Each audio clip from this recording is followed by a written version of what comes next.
सत्य समाचार, तटस्थ समाचार, समाज बदल्ने हाम्रो अभियान। नमस्कार, यो हो टाइम समाचार। म वीरेन्द्र मन्सुर गरौ। 513 जनामा कोरोना संक्रमणको पुष्टि सम्बन्धी प्रसङ्गबाट। शनिबार पछिल्लो 24 घण्टामा 513 जनामा कोरोना भाइरस संक्रमणको पुष्टि भएको छ। पीसीआर विधिबाट गरेको परीक्षणमा 438 र एन्टिजेन विधिको परीक्षणमा 75 जनामा संक्रमणको पुष्टि भएको स्वास्थ्य तथा जनसङ्ख्या मन्त्रालयले जनाएको छ। पछिल्लो 24 घण्टामा पीसीआर र एन्टिजेन गरी 6931 जनाको नमुना परीक्षण गरिएको थियो। यो सहित नेपालमा पीसीआर विधिबाट गरिएको परीक्षणमा 8,08,534 जना र एन्टिजेन विधिबाट गरेको परीक्षणमा 93,980 जनामा संक्रमणको पुष्टि भएको छ। त्यस्तै पछिल्लो 24 घण्टामा 817 जना निको भएसँगै कोरोना संक्रमण मुक्त हुनेको संख्या 7,86,630 जना पुगेको छ। थप 8 जनाले कोरोना संक्रमणका कारण ज्यान गुमाएका छन्। यो सहित ज्यान गुमाउनेको संख्या 11,345 जना पुगेको छ। अहिले 10,559 जना सक्रिय संक्रमित रहेकोमा 268 जनाको आइसियु र 80 जनाको भेन्टिलेटरमा उपचार भइरहेको छ। पछिल्लो 24 घण्टामा 63,074 जनाले कोरोना विरुद्धको खोप लगाएका छन्। यो सहित पूर्ण मात्रा खोप लगाउनेको संख्या 65,98,530 जना र एक मात्रा खोप लगाउनेको संख्या 85,05,055 जना पुगेको छ। मुख्यमन्त्री लालबाबु राउतले ब्रह्मकुमारी राजयोग सेवा केन्द्र जनकपुरद्वारा मुजेलियामा नवनिर्मित प्रशिक्षण केन्द्र ओम शान्ति मिथिला बाटिकाको शुभारम्भ एक कार्यक्रम बीचमा समुद्घाटन गर्नुभएको छ। सेवा केन्द्र नेपाल निर्देशक राज दादीमाको अध्यक्षतामा भएको उद्घाटन समारोहलाई सम्बोधन गर्नुहुँदै मुख्यमन्त्री राउतले आजको भौतिकवादी युगमा मानिसलाई अहिंसाको बाटोमा डोर्याउने सेवा केन्द्रको भूमिका प्रशंसनीय रहेको बताउनुभयो। 5 कट्ठा क्षेत्रफलमा 4,50,00,000 लागतमा निर्माण भएको उक्त भवनमा राजयोग सेवा केन्द्रसँग सम्बन्धित प्रशिक्षणहरू सञ्चालन हुने जनाइएको छ। समारोहमा प्रदेश सभा सदस्य रामआशिष यादव, शत्रुघ्न महतो, परमेश्वर शाह, शारदा थापा सहित समाजसेवीहरूको सहभागिता रहेको थियो। प्रदेश नम्बर 2 को विकास र समृद्धिको लागि बौद्धिक स्तरबाट छलफलको आवश्यकता औल्याइएको छ। जनकपुर धाममा शनिबार भएको बौद्धिक व्यक्तित्वहरूको भेलाले जनकपुर र जनकपुर सहितको प्रदेश नम्बर 2 को विकासका लागि बौद्धिक स्तरबाट बहस छलफलको आवश्यकता रहेको औल्याइएको छ। प्रदेश नम्बर 2 को विकासका लागि सबै क्षेत्रबाट सहयोगको आवश्यकता रहेको कार्यक्रममा जोड दिँदै यसका लागि सबै पक्षको विचार विमर्शको आवश्यकता रहेको औल्याइएको छ। कार्यक्रममा बोल्दै पूर्व राजदूत सूर्यनाथ मिश्रले अहिले मुलुकको राजनीतिक गतिविधिबाट जनतामा निराशा अवस्था सृजना भएको बताउनुभयो। उहाँले अहिले जनतामा देखिएकी निराशाबाट फाइदा लिन सक्ने तत्त्वहरू समेत सक्रिय रहेको अवस्थामा मुलुकलाई प्रदेशलाई विकासको बाटोमा लैजानु पर्ने बौद्धिक वर्गको दायित्व रहेको समेत बताउनुभयो। मिश्रले यसका लागि दलगत भन्दा माथि उठेर अगाडि बढ्नुपर्ने आवश्यकता रहेको बताउनुभयो। सोच बना रहल छै जे प्रयोग नेपाल में जे राजनीतिक प्रयोग असफल भ रहल छै, बहुत दिस उन्मुख भ रहल छै। जनता अपन एनर्जी जे छै से एडजस्ट करे के अवस्था में पहुँच गेल छै। तब एहन अवस्था में जे छै से अहाँ के नेपाल में राजनीतिक कर्मी के आ बुद्धिजीवी के कमी नहीं छै। मुदा विगत 30 वर्ष में की भेलै तऽ बुद्धिजीवी सब राजनीतिक संस्था से सक्रिय रूप से अलाइन हो गए। सब बुद्धिजीवी से अब क्यों जैसे से कांग्रेस के भातृ संगठन में से, क्यों एमएलए कम्युनिस्ट के भातृ संगठन में से, क्यों मधेशवादी के भातृ संगठन में से।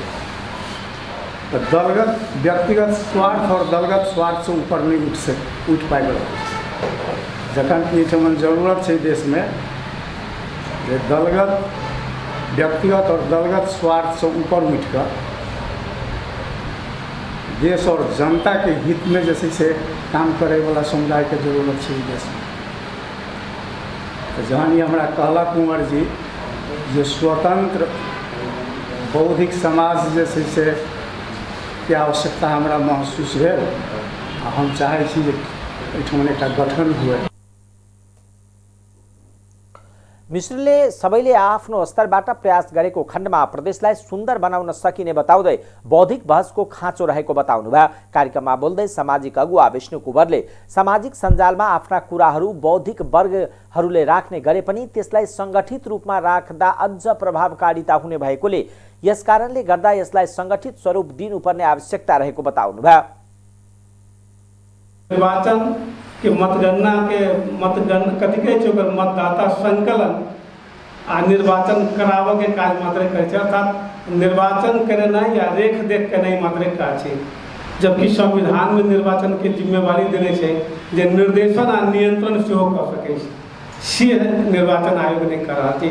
दोसर हमरा बुझाय जे हमसब नागरिकता 16 वर्ष के उम्र में हमरा सबके भेट जाइए, तो नागरिकता भेट गेला के बाद में हम सब नेपाल के नागरिक भऽ जाइ छी। नेपाल के नागरिक भऽ गेला के बाद में हमर अधिकार नहीं जे हम वोट दऽ सकै छी, हम अपन अनुकूल के प्रतिनिधि हम चुनि सकै छी, से हमरा सबके एखनो जरूरत नहीं है। वो प्रतिनिधि चुनऽ के लेल हमरा 18 वर्ष के उम्र हो पड़ल। तो एहन किछु जे रहे प्रावधान सब, ताहि प्रावधान सबके लेल हमसब मधेश आंदोलन के क्रम में करीब 8 से 7 वर्ष पहले एक अहिना नागरिक समाज के गठन भेल रही जे एहि इशू सब पर छलफल हेतै आ जनता के आधारभूत आवश्यकता पूरा करऽ के क्रम में, सेवा प्रवाह के सब क्रम में, तकर बाद नीति निर्माण के तह में आ नीति कार्यान्वयन के तह में जे किछु वकालत होइ तेहन ढंग के एकटा शुरुआत भेल रहे 7 वर्ष पहले, लेकिन वो जे छै से निरंतरता नहीं भऽ सकलै, ओकर किछु विभिन्न कारण सबसँ निरंतरता नहीं भऽ सकलै। बाद में संघीयता अयला के बादो में जे छै से अपना सबके एखुनका अवस्था में अपना सब गोटे के हम देख रहल छी कहियो काल जे फेसबुक में अपना सब जे छै से विभिन्न तरह के एक प्रकार के जे छै से अपन विचार अभिव्यक्ति दऽ रहल छी, लेकिन वो संगठित रूप से नहीं जा रहल छै, वो कहीं न कहीं प्रभाव नहीं पड़ि रहल छै। अपना सब गोटे के अपन विचार दऽ रहल छी, लेकिन वो संगठित रूप से नहीं जा रहल छै जे संबंधित निकाय में नहीं पहुँच रहल छै। दोसर बात है हम सब गोटे एक कभी कहलत हमरा सबके नित्यानंद जी जे अपने सबके एक विद्वत वर्ग सबके जे आवाज जो आवे तो कहीं न कहीं असर पड़ते, कहीं न कहीं जैसे प्रभाव। उहाँले समाजमा देखिएको समस्याहरू र यसको निदानका विषयमा बहसको आवश्यकता रहेको औल्याउनुभयो। भेलाले जनकपुरमा सामाजिक समस्याहरू लगायत देखिएका विविध विषयमा बौद्धिक संवाद गर्ने उद्देश्यले जनकपुर बौद्धिक समाज गठन गर्ने निर्णय भएको छ। यसको तदर्थ समितिको संयोजकको रूपमा समाजसेवी विष्णु कुँवर चयन हुनुभएको छ। यसैगरी सदस्यहरूमा इन्जिनियर प्रकाश चन्द्र शाह, अधिवक्ता रेखा झा, प्राध्यापक कञ्चन झा, प्राध्यापक बालकेश्वर ठाकुर, प्राध्यापक किरण शाह, पूर्व सचिव श्याम सुन्दर शाह चयन हुनुभएको छ। इन्जिनियर पेशामाथिको दमन बन्द गर्ने नेशनल इन्जिनियर्स एसोसिएसन नेपालले माग गरेको छ। शनिबार माइतीघर मण्डलामा प्रदर्शन गर्दै एसोसिएसनले इन्जिनियरमाथि हुने हरेक दमनलाई रोक्ने माग गरेको हो। सीके राउत नेतृत्वको जनमत पार्टीका कार्यकर्ताले जनकपुर धाम स्थित खानेपानी तथा ढल व्यवस्था कार्यालय प्रमुख राजेश कुशवाहामाथि दुर्व्यवहार गरेको भन्दै उनीहरूले प्रदर्शन गरेका हुन्। उनीहरूले कुशवाहालाई कालो मसो दलेर अर्धनग्न जनकपुर धाममा परिक्रमा गराउने कार्य गलत मात्र नभएर अमानवीय भएको बताउनुभयो। विरोध प्रदर्शनमा नेशनल इन्जिनियर्स एसोसिएसन नेपाल प्रदेश 2 का अध्यक्ष तेजनारायण यादवले प्रदेश 2 मा त्रास फैलिएको भन्दै राउतको विरोध गर्नुभयो। पनि कुनै कारबाही गरेन पौडी प्रशासनद्वारा, त्यसको लागि त्यसमा धेरै साथीहरूको मनोबल बढेको छ र कर्मचारीको मनोबल घटेको छ। जुन एउटा स्वतन्त्र रूपले काम गर्न पाउँछ त्यो काम गर्ने वातावरण सृजना भइरहेको छैन। आज हिजै एउटा मन्त्रालयबाट पनि फोन आयो साथीहरूको कि हामीलाई पनि पिट्छ कि भोलि, यस्ता किसिमको त्यहाँ फैलिँदैछ र अराजक बढ्दै जान्छ भन्ने विश्वास। यो एकदम अमानवीय व्यवहार हो। जुन चाहिँ यत्रो प्रशासन, जुन अख्तियार, जुन सभासद सांसद मन्त्रीहरू छन्, हामीले जुन एउटा राजस्व जुन तलब भत्ता खाइराख्नु भएको छ उहाँहरूको काम के त? सीके राउत जस्ता एउटा बुद्धिमान व्यक्तिले यस्तो देशमा यस्तो काम गर्न थालेपछि यिनीहरूको काम के त? यिनीहरू खारिज गरेर भनिदियोस् यहाँ सीके राउत राजा आयो भनेर भनिदियो भयो, यहाँ जनता राजा आयो भनिदियो भयो। यहाँ किनभने सिस्टम छ, कानुन छ। कानुन भएन भने आज सीके राउतको पार्टीले गर्यो, भोलि अर्को पार्टीले गर्ला। भोलि नियम स्वतन्त्र छ तब पनि यसले गर्ला भनेपछि विभिन्न पार्टी स्टुडेन्टले गर्न थालेपछि त यो देशमा कानुनको धज्जी उड्ने। कुशवाहालाई यदि राज्यले न्याय नदिए आफूहरूले आन्दोलन सर्काउने उहाँले चेतावनी दिनुभयो। राउतका कार्यकर्ताले जनकपुर धामको ढल व्यवस्थापन र सरसफाइको व्यवस्थामा चासो नदेखाएको भन्दै खानेपानी तथा ढल व्यवस्थापन प्रमुख राजेश कुशवाहामाथि दुर्व्यवहार गरी कालो मोसो दलेर नगर परिक्रमा गराएका थिए। प्रदर्शनकारीहरूले इन्जिनियरहरूमाथि दमन गर्न पाइँदैन, पीडितलाई न्याय दे लगायतका नारा लगाएका छन्।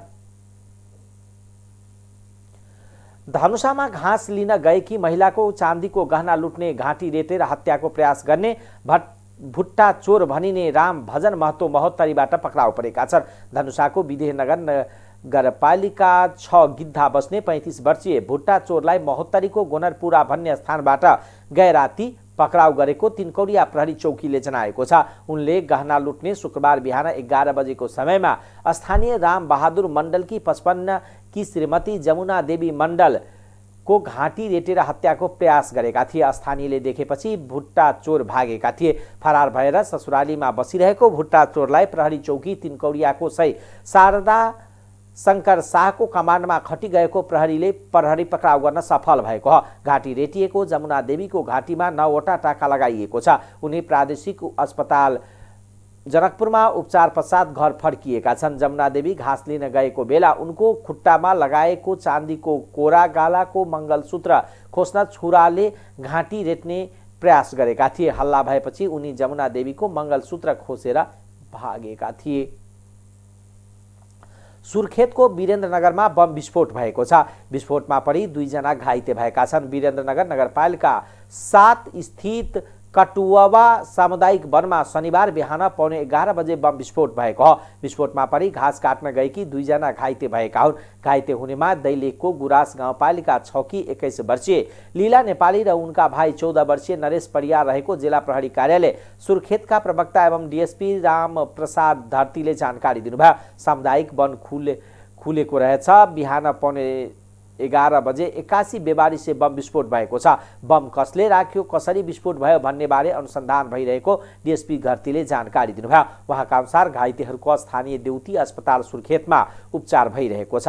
घाइते मध्ये 1 जनाको अवस्था चिन्ताजनक रहेको अस्पतालले जनाएको छ। नेकपा एमालेको 10औं राष्ट्रिय महाधिवेशन अन्तर्गत मुलुकभर वडा स्तरको अधिवेशन सुरु भएको छ।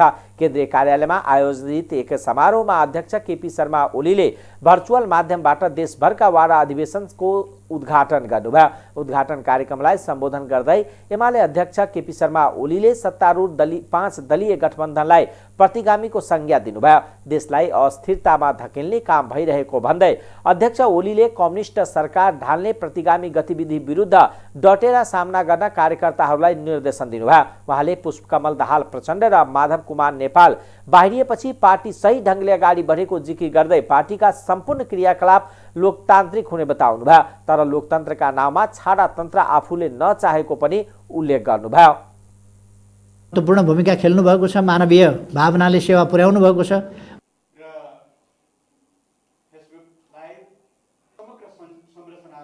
कुनै भ्रम रहनु हुँदैन, दुविधा रहनु हुँदैन। यो देशलाई अस्थिरतामा धकेल्ने अहिलेसम्ममा देखिसक्यो। यो 3 महिनाको अवधिमा देखिसक्यो।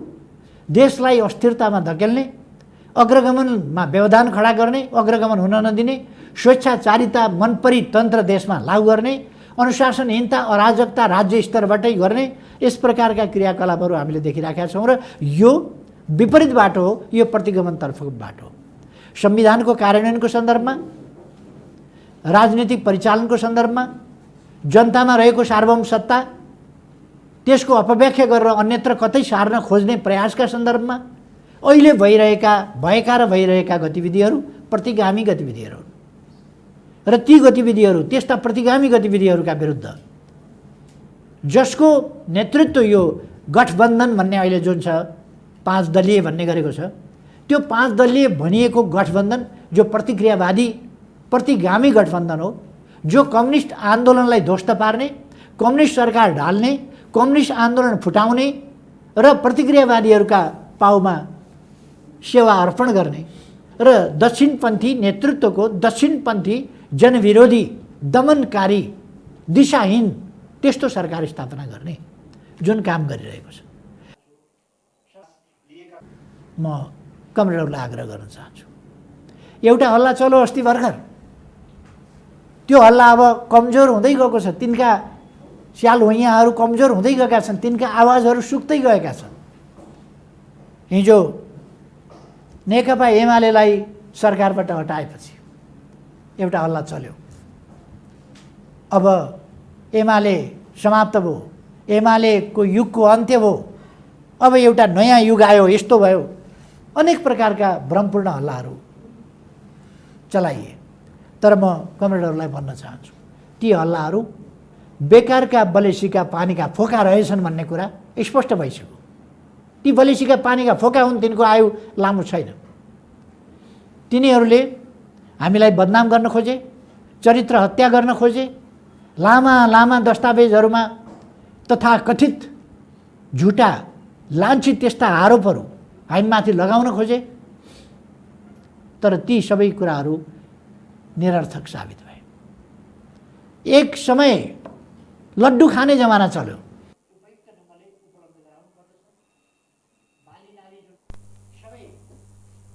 पछिल्लो समय कमिटी निर्माणका क्रममा पार्टीभित्र अनुशासनहीनता देखिए पनि अब त्यो अन्त्य हुने अध्यक्ष ओलीको भनाइ छ। एमालेलाई सरकारबाट हटाएपछि एमाले समाप्त भयो भनेर हल्ला चलाएको भन्दै उहाँले अबको चुनावमा एक्लै बहुमत ल्याउने जिकिर गर्नुभयो। अधिवेशनले गाउँपालिका नगरपालिका वाडामा 31 सदस्यीय कमिटी बन्नेछ भने उपमहानगरपालिकाका वाडा नम्बर 1 वाडामा 41, महानगरपालिका वाडामा 51 सदस्यीय कमिटी गठन बन्नेछ। 6000 बढी वाडाले आजै नेतृत्व पाउने एमालेले जनाएको छ।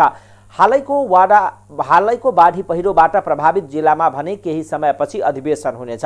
एमालेको 10औं महाधिवेशन मन्सिर 10 देखि 12 गतेसम्म चितवनमा हुँदैछ।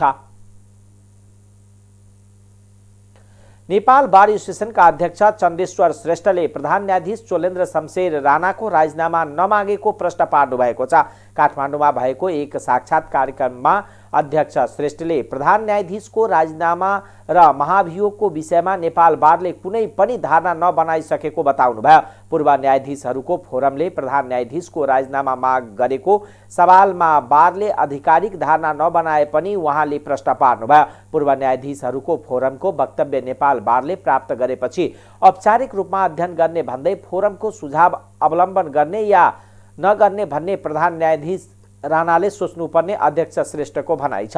प्रधान न्यायाधीश हरिकृष्ण कार्कीको संयोजकत्वमा गठन भएको समितिले बुझाएको प्रतिवेदन कार्यान्वयनमा लागे न्यायपालिका 80% सुधार हुने उहाँले बताउनुभयो। स्वचालित पेशी प्रणाली लागू गर्न र सो प्रणाली लागू गर्न केही समय लाग्ने भए गोला प्रथाबाट पेशी तोक्न समितिले दिएको सुझाव कार्यान्वयन गर्न प्रधान न्यायाधीश राणाले आलटाल गरिरहेको गुनासो अध्यक्ष श्रेष्ठको छ।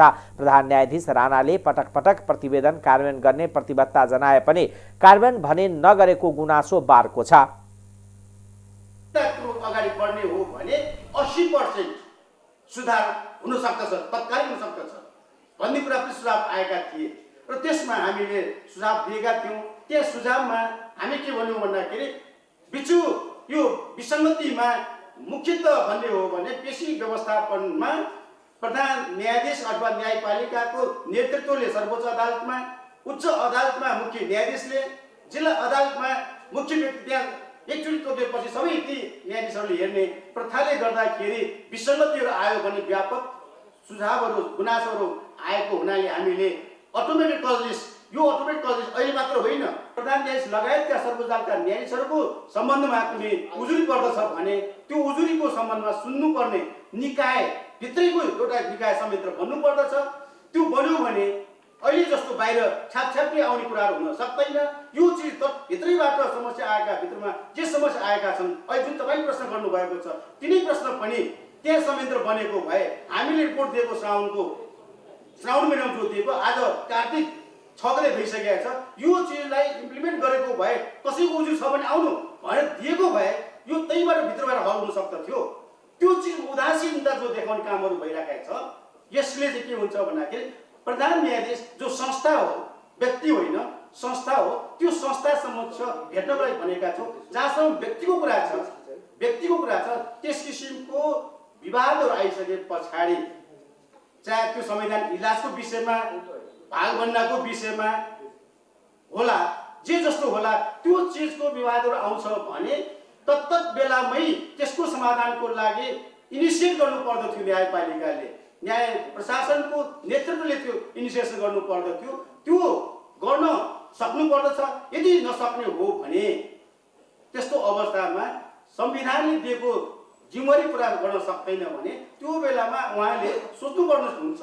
यो अलग पार्ट हो। हामीले हाम्रो बारको तर्फबाट हामी त्यो पार्टमा बोलिरहेका छैनौँ। अहिले हाम्रो पार्ट के हो भन्दाखेरि न्यायपालिकाभित्र जो तपाईँले भन्नुभएको विसङ्गतिहरू छन्, विकृतिहरू छन्, बिचौलियाहरू छन्, भ्रष्टाचार छन्, त्यो चिजलाई रोक्नको लागि हामीले स्टेक होल्डर सबै न्यायपालिकाको स्टेक होल्डर सबैले युनानिमसली दिएको, त्यहाँ न्यायपालिकाभित्र मात्र होइन, न्यायपालिका स्टेक होल्डर भन्नाले महाधिवक्ता कार्यालय, नेपाल बार काउन्सिल, नेपाल बार एसोसिएसन, न्याय परिषद र अभियोजन कार्यालय सम्मको सबैले चाहिँ यसको लागि सरकारले पनि सुधार्नु पर्ने कुराहरू के के छन् हामीले सुझाव दिएका छौँ। त्यो सुझाव कारणमा जाने हो भने अहिलेको समस्या हल हुन्छ।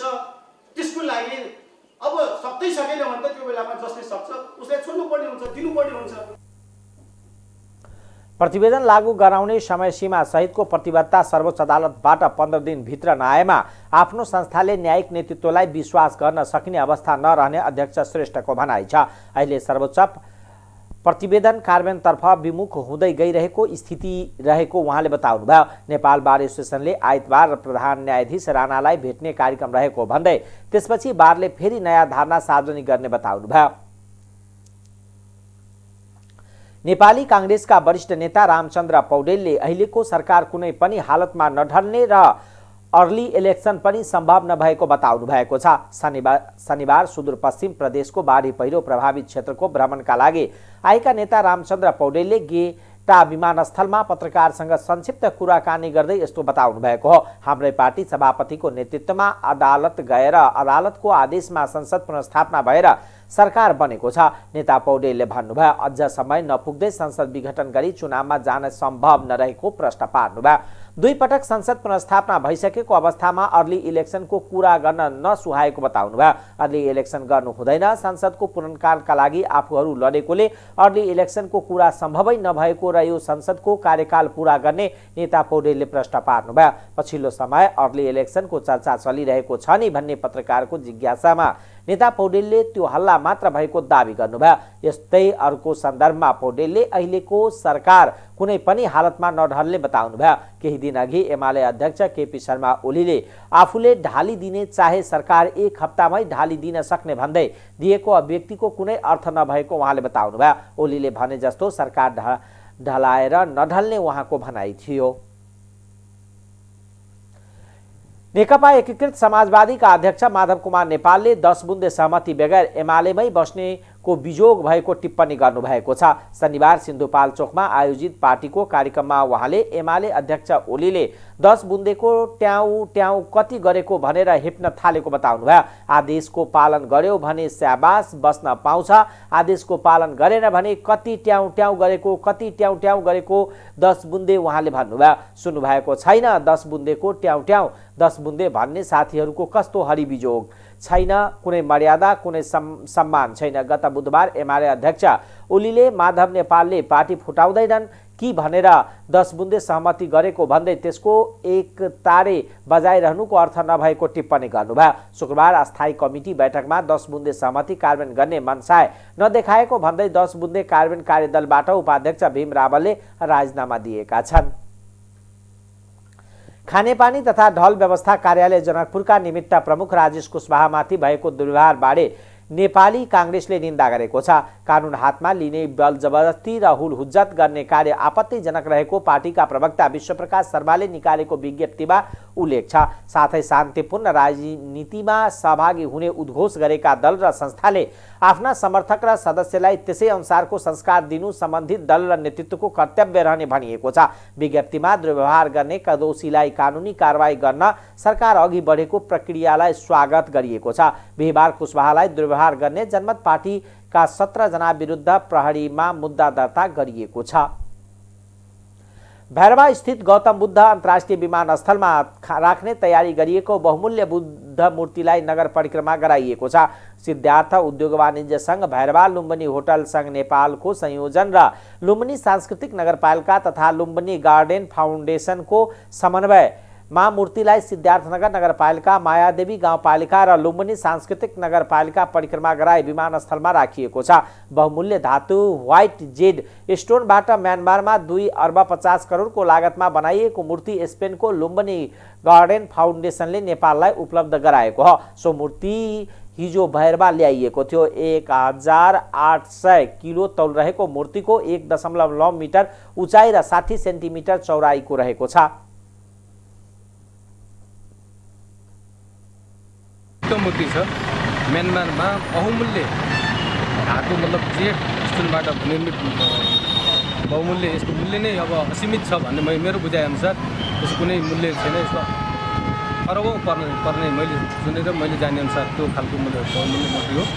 यो चाहिँ लुम्बिनी गार्डन फाउन्डेसन र लुम्बिनी सांस्कृतिक नगरपालिका मार्फत नेपाल सरकारलाई हस्तान्तरण गरी यो अन्तर्राष्ट्रिय गौतम बुद्ध विमानस्थल भैरवमा सम्माननीय राष्ट्रपतिबाट अनावरण स्थापना हुनेछ। र त्यहाँ राख्नुको मूल कारण यो हाम्रो अन्तर्राष्ट्रिय विमानस्थल अब करिब केही समयपछि सुरुवात हुनेछ र हाम्रो विश्वबाट लुम्बिनी नेपाल घुम्न आउने विश्व पर्यटक र हाम्रा नेपालीहरूको अन्तर्राष्ट्रिय जानुहुन्छ उहाँलाई एउटा शान्तिको सन्देश लाने, शान्तिको सन्देश ल्याउने उद्देश्यका साथ त्यहाँ राख्नु मेरो हाम्रो ल्याइसकेको उद्देश्य अगाडि बढेको छ। आइपुग्नुको कारण बुद्ध जन्मस्थल नेपाल र लुम्बिनीलाई विश्वभर चिनाउने, विश्वमा बुद्धको शान्तिको सन्देश विश्वभर फैलाउने र लुम्बिनी र नेपालको विश्वभर प्रचार प्रसार गर्ने उद्देश्यका साथ लुम्बिनी सांस्कृतिक नगरपालिका, बुद्धसित सम्बन्धित नगरपालिकाहरू, देवगाउँ नगरपालिका र कपिलवस्तु नगरपालिका, रामगढाम नगरपालिकासँग सहकार्य गर्ने संस्था लुम्बिनी गार्डन फाउन्डेसनले स्पेनमा एउटा उद्देश्य। मूर्ति म्यानमार स्थित खानी सम्बन्धी कम्पनी मालभिन ग्रुपले तयार पारी स्पेनको लुम्बिनी गार्डन फाउन्डेसनलाई दिएको थियो। यही कार्तिक 14 गते राष्ट्रपति विद्यादेवी भण्डारीले गौतम बुद्ध विमानस्थलमा मूर्तिको अनावरण गर्ने कार्यक्रम तय गरिएको छ। यसअघि कार्तिक 13 गते लुम्बिनीको मायादेवी मन्दिरमा दीप प्रज्वलन सहित शान्तिको कामना गर्न स्पेनका सभामुखको नेतृत्वमा विशेष प्रतिनिधि मण्डल नेपाल आउने भएको छ। काठमाडौँ सहित केही जिल्लामा स्क्रैब टाइफस र डेङ्गीका बिरामी बढेका छन्। काठमाडौँ, पाल्पा, गुल्मी, अर्घाखाँची लगायतका जिल्लामा स्क्रैब टाइफस र डेङ्गीका बिरामी बढ्दै गएको डाक्टरले बताएका छन्। दुवै रोगको लक्षण कोरोनाको लक्षणसँग मिल्दोजुल्दो हुने भएको रोग सरुवा विशेषज्ञ डाक्टर शेर बहादुर पुनले बताउनु भएको छ। उपत्यकाका विभिन्न अस्पतालहरूमा उपचारका लागि जाने मध्ये 3 देखि 4% डेङ्गी र स्क्रैब टाइफसका बिरामी हुने गरेको सम्बन्धित अस्पतालहरूले जनाएको उहाँले बताउनुभयो। उहाँका अनुसार तुलनात्मक रूपमा सङ्ख्या 10 अगाडि भन्दा केही बढी हो। स्क्रैब टाइफस र डेङ्गीबाट विशेष गरी बालबालिका धेरै प्रभावित भएका छन्। बालबालिकाहरू घर बाहिर झार भएका ठाउँमा खेल्दा किराले टोके पनि वास्ता नगर्ने र थाहा पाइहाले पनि धपाउन नसक्ने भएकोले बालबालिका धेरै सङ्क्रमित भएको हुन सक्ने डाक्टरहरूले बताएका छन्। डेङ्गीको तुलनामा स्क्रैब टाइफस भएका बालबालिका धेरै भेटिएको छ। मुसामा पाइने माइट नामक परजीवीको टोकाइबाट मानिसमा स्क्रैब टाइफस रोग सर्छ। स्क्रैब टाइफस संक्रमणका बिरामीले टाउको तथा मांसपेशी दुख्ने, ज्वरो आउने, पखाला लाग्ने, परजीवीले टोकेको ठाउँमा घाउ देख्ने लगायतका लक्षण देखा पर्छ। डेङ्गी दिउँसो सक्रिय हुने एडिस जातको लामखुट्टेले टोकेको हुने गर्छ। डेङ्गीको लक्षण पनि उच्च ज्वरो, शरीर दुख्ने नै हुन्छ। स्क्रैब टाइफस मनसुनको समयमा देखिने भए पनि त्यसैकै निरन्तरता हुन सक्ने र डेङ्गी देखिने समय सुरु भएकोले बढ्न थालेको हुन सक्ने डाक्टर पुनले बताउनुभयो। खेतीबारीमा काम गर्दा, वन जङ्गल वा झाडीमा जाँदा वा घाँस काट्न जाँदा पुरा शरीर ढाक्ने कपडा लगाउने, सम्भव भएसम्म लामो जुत्ता लगाउने, घाँसबारी वा चाउरमा बस्दा गुन्द्री वा दरी ओछ्याएर बस्ने, चौर, बारी, झाडी, घाँस तथा घुरान बढ्न नदिने र मुसा नियन्त्रणका उपायहरू अपनाउन सके डेङ्गी तथा स्क्रैब टाइफसबाट बच्न सकिने उहाँले बताउनुभयो। म्याग्दीमा बेमौसमी वर्षा र हावाहुरीका कारण 200 हेक्टर क्षेत्रफलमा गरिएको धान बालीमा क्षति पुगेको छ। गत असोज 31 गते रातिदेखि कार्तिक 4 गते बिहानसम्म भएको वर्षा र हावाहुरीका कारण पानीले भिजेर र हावाहुरीले धानका बोट ढलाएर धान बालीमा क्षति पुगेको कृषि ज्ञान केन्द्र म्याग्दीले जनाएको छ। कृषि ज्ञान केन्द्र म्याग्दीका अभिलेख अनुसार जिल्लाभर 3892 हेक्टर क्षेत्रफलमा धान खेती हुन्छ। कृषि ज्ञान केन्द्र म्याग्दीका वरिष्ठ बागवानी विकास अधिकृत किरण सिंहदेलका अनुसार जिल्लामा 6वटा स्थानीय तहहरूबाट सङ्कलन गरिएको प्रारम्भिक विवरण अनुसार पाक्नै काटेर खेतमा सुकाएको धान पानीले भिजेर क्षति पुगेको छ भने पाक्नै लागेको धानको बोट हावाहुरीले ढलाएर क्षति पुर्याएको छ। प्रारम्भिक विवरण अनुसार 200 हेक्टर क्षेत्रफलमा क्षति देखिएको छ। थप विवरण पनि सङ्कलन भइरहेको अधिकृत सिगदेलले बताउनुभयो। अधिकृत सिगदेलका अनुसार जिल्लाका लेकाली क्षेत्रमा काटेर खेतमा सुकाएको धान 5 दिनसम्मको लगातारको वर्षाले भिजेर खेतमा नै धानको दाना झरेका कारण क्षति पुगेको छ भने तल्लो क्षेत्रमा पाक्न लागेको धानको बोट हावाहुरीले ढलाएपछि दाना पोटिलो नहुनुका साथै खेतमा नै दाना झरेकोले उत्पादन कम हुने देखिएको छ। जिल्लाका रत्नेचौर, बगरफाँट, फाफरखेत, गारापानी, खबरा, सिम, बाबिया चौर, पुलाचौर, अर्मन, गहु, देवी स्थान लगायतका ठाउँमा लगाइएको धान बालीमा क्षति पुगेको स्थानीय कृषकहरूले बताएका छन्। यस वर्ष धान रोप्ने समयमा पर्याप्त वर्षा भएको धानका रोग किराको प्रकोप देखिएको र सिँचाइको सुविधा पनि पुगेकोले विगतका वर्षका तुलनामा धान उत्पादनमा वृद्धि हुने किसानले आशा गरेका थिए। तर थन्क्याउने बेलामा भएको बेमौसमी वर्षा र हावाहुरीका कारण धान बालीमा क्षति पुगेको किसानहरू चिन्तित बनेका हुन्। यसैगरी कृषि ज्ञान केन्द्रका अनुसार 57 हेक्टर क्षेत्रफलका तरकारी खेतीमा पनि क्षति पुगेको छ। यस वर्ष म्याग्दीमा 1130 हेक्टर क्षेत्रफलमा तरकारी खेती गरिएको कृषि ज्ञान केन्द्रको तथ्याङ्क छ। 2705 हेक्टरमा गरिएको कोदो खेती मध्ये 83 हेक्टरमा क्षति पुगेको कृषि ज्ञान केन्द्रले जनाएको छ।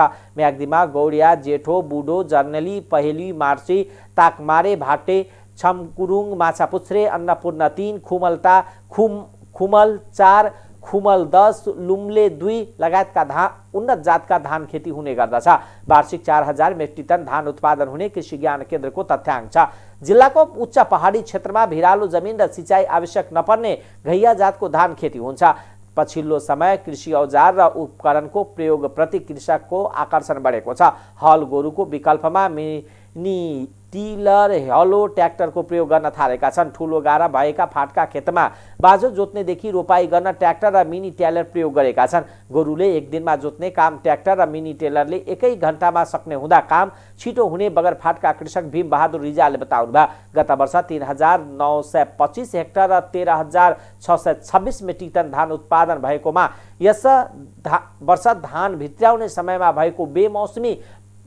यस वर्ष भएको मौसम प्रतिकूलताका कारण उत्पादन घट्ने भएको छ। अब आर्थिक समाचार।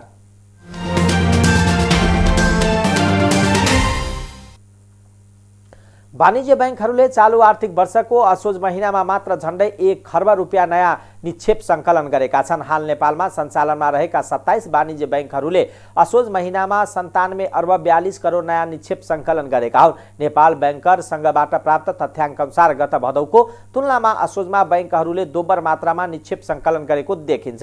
गत भदौमा वाणिज्य बैंकहरूले 47 अर्ब 75 करोड रुपियाँ निक्षेप सङ्कलन गरेका थिए। तर असोजमा त्योभन्दा 104% बढी निक्षेप सङ्कलन भएको छ।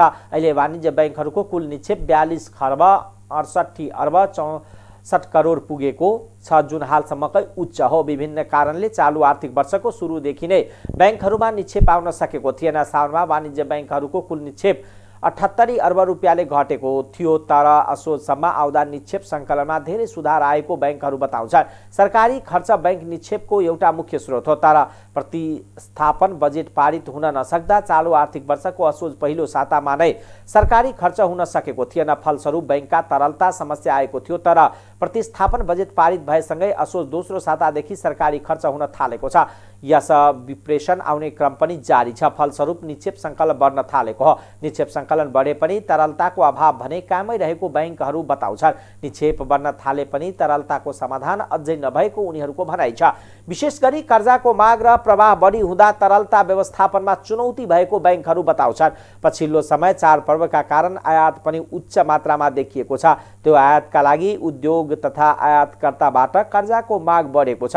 फलस्वरूप तरलता अभाव कामै भएको बताइएको छ। तरलता अभाव कामै भएपछि बैंकहरूले कार्तिक महिनाका लागि निक्षेप ब्याज थप बढाएका छन्। गत असोजमा वाणिज्य बैंकहरूले निक्षेपको ब्याज दर ह्वात्त बढाएका थिए। यसपटक अधिकांश बैंकको ब्याज दर 10% नागेको छ। यद्यपि राष्ट्र बैंकले यसलाई संशोधन गर्न निर्देशन दिइसकेको छ। यसले बैंकहरूको तरलताको अभाव कामै रहने सम्भावना देखिएको छ।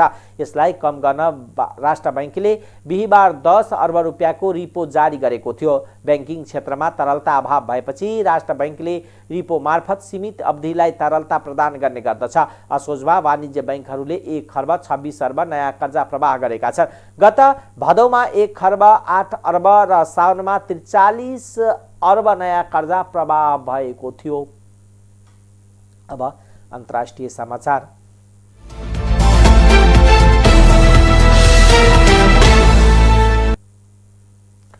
अमेरिकाको एक संस्थाले भारत लगायतका विश्वका 11 देशलाई जलवायु परिवर्तनले सबैभन्दा धेरै प्रभाव पर्ने जनाएको छ। अमेरिकाको office of national intelligence ODNI को प्रतिवेदन अनुसार यी देशहरूलाई जलवायु परिवर्तनको निम्ति आएको परिस्थितिसँग लड्न धेरै मुस्किल हुने जनाइएको छ। ODNI ले सार्वजनिक गरेको प्रतिवेदन अनुसार भारत, पाकिस्तान, अफगानिस्तान, म्यानमार, इराक, उत्तर Korea, Guatemala, Haiti, Indonesia, Nicaragua, Colombia चिन्ताजनक देशको श्रेणीमा रहेका छन्। त्यस्तै जलवायु परिवर्तनको मारमा पर्ने देशहरूमा भारत, अफगानिस्तान र पाकिस्तान संवेदनशील देशको सूचीमा रहेका छन्। प्रतिवेदनका अनुसार यी देशहरूको जलवायु परिवर्तनको असरसँग लड्ने तयारी गरेका छैनन्। ODNI का एक अधिकारीले बढ्दै गएको तापक्रम र पानीको कम उपलब्धता र अप्रभावकारी सरकारको कारण अफगानिस्तानको स्थिति खास गरी चिन्ताजनक अवस्थामा रहेको बताएको समाचार संस्था रोयटर्सले उल्लेख गरेको छ। बंगलादेशमा रोहिङ्ग्या शरणार्थी शिविरमा भएको आक्रमणमा कम्तीमा 7 जनाको ज्यान गएको छ। केही घाइते भएका छन्। बालुखाली रोहिङ्ग्या शिविरको पाठशालामा आक्रमणकारीले केहीलाई गोली र केहीलाई चक्कु प्रहार गरेको स्थानीय प्रहरीलाई उद्धृत गर्दै समाचार संस्था अल जजिराले जनाएको छ। 4 जनाको घटनास्थलमै र अरू 3 जनाको उपचारका क्रममा ज्यान गएको खबरमा उल्लेख छ। घटनामा संलग्न 5 जनालाई पक्राउ गरिएको र अरूको खोजी भइरहेको प्रहरीले जनाएको छ। मानवाधिकारवादी संस्थाले घटनाको पुनः छानबिन गर्न माग गरेका छन्। 3 हप्ता पहिलो रोहिङ्ग्या समुदायका एक नेताले उनकै कार्यालय अगाडि गोली हानी हत्या भएको थियो। त्यसयता म्यानमारमा आएका 9 लाख भन्दा बढी रोहिङ्ग्या शरणार्थीको बसोबास रहेको बंगलादेशी शिविर तनावपूर्ण अवस्थामा छ। अमेरिकी सैनिकको ड्रोन आक्रमणमा आतंकवादी संगठन अल कायदाका एक वरिष्ठ नेता मारिएका छन्। सिरियामा गरिएको आक्रमणमा अल कायदाका नेता अब्दुल हमिद अल मतरको मृत्यु भएको अन्तर्राष्ट्रिय समाचार संस्था अल जजिराले उल्लेख गरेको छ। अमेरिका सेनाको मेजर जोन रिसगबीले अल कायदाको नेता विरुद्धको कारबाहीमा आफू सफल भएको बताएका छन्। ड्रोन आक्रमणबाट नेता अल मतरको मृत्यु हुने बाहेक कुनै हताहती घटना नभएको अमेरिकी मध्य कमान्ड प्रवक्ता समेत रहेका मेजर गिरसबीले बताए। दक्षिण सिरियामा अमेरिकी सैन्य क्याम्पमा भएको एक आक्रमणपछि अमेरिकाले कारवाही गरेको हो। गत सेप्टेम्बरमा पेन्टागनले विद्रोही नियन्त्रण उत्तर पश्चिम सिरियामा आक्रमण गरेको थियो, जसमा अल कायदाका अर्का वरिष्ठ नेता सलिम अबु अहमदको मृत्यु भएको थियो। सिरियाको इदलिबी र अल्पोलो शहरको ठूलो हिस्सा भएको सशस्त्र विपक्षी समूहको नियन्त्रणमा छ, जुन ठाउँमा कुनै समय अल कायदासँग जोडिएको हयात तहरीर अल शाम समूह नियन्त्रणमा थियो। सिरिया हाल एक जटिल युद्ध क्षेत्र बनेको छ, जहाँ अल कायदा, ISIS भनिने Islamic State of Iraq and Levant यी समूहसँग निकटता राख्ने विदेशी सैनिक, मिलिसिया र अन्य सशस्त्र समूहहरू सक्रिय छन्। सिरियामा सन् 2011 मा सुरु भएको युद्धपछि 5 लाख भन्दा बढी मानिस मारिएका छन्।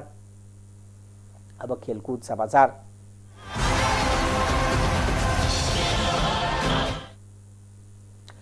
नेपाली 23 वर्ष मुनिको फुटबल टोली मैत्रीपूर्ण फुटबलमा इन्डोनेसियासँगको 2-0 पराजित भएको छ।